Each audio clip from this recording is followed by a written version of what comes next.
A couple years ago, I fell through some circumstances not my own, and I ended up with 3 cracks to my pelvis. During the year of recovery, the physician allowed me to recover in my home. I could hardly walk, and my daughter took care of me for 3 months. But many people came to my home that year.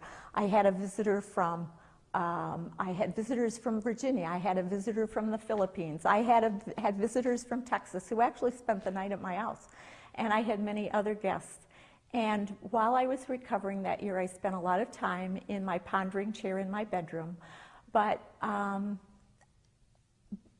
it was just a good year. God was so faithful, and there was so much happiness and joy in that home that it was a blessing, a gift. It was a gift.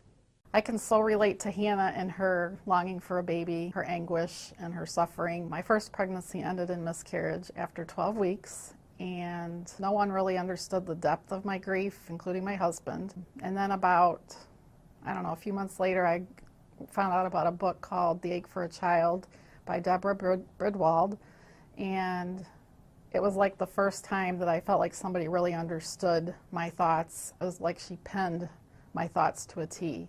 And it gave me hope and affirmation, and like somebody really understood me. Because of this experience, I was able to offer comfort to other moms or women who had suffered miscarriage or infertility.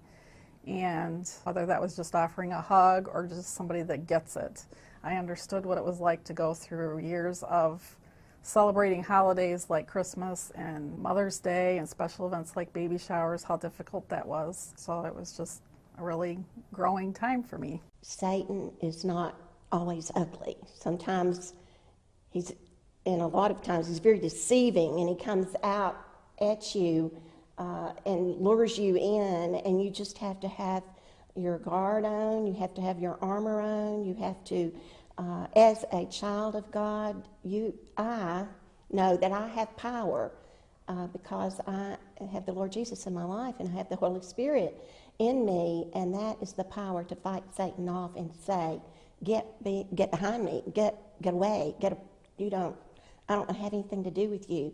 But he is very full of trickery, and you have to be on guard to keep that trickery and away from you. You have to be on guard. How long have I been a Christian?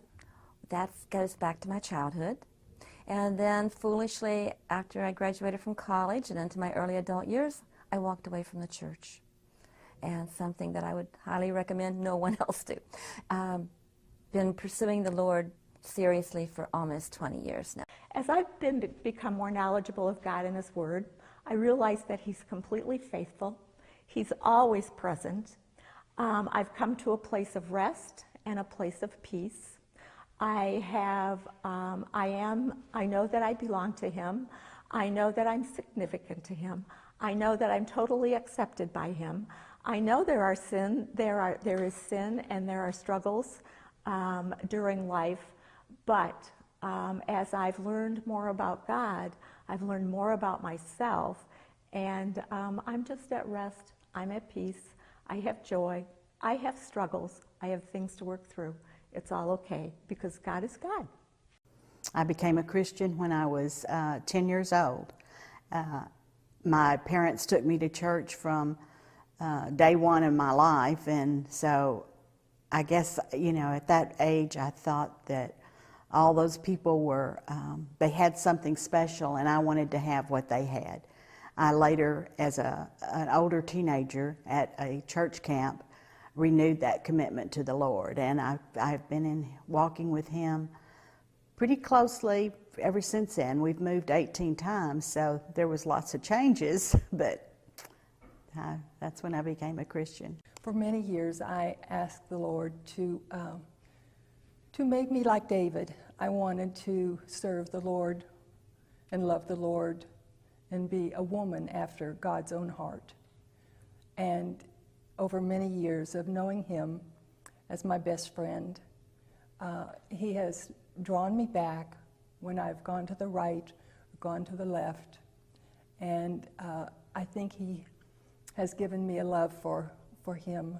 I hope maybe not as strong as David's, but I'm just 70, so I have a few more years yet that I can love the Lord like David. I think a humble person, he accepts authority and obeys authority.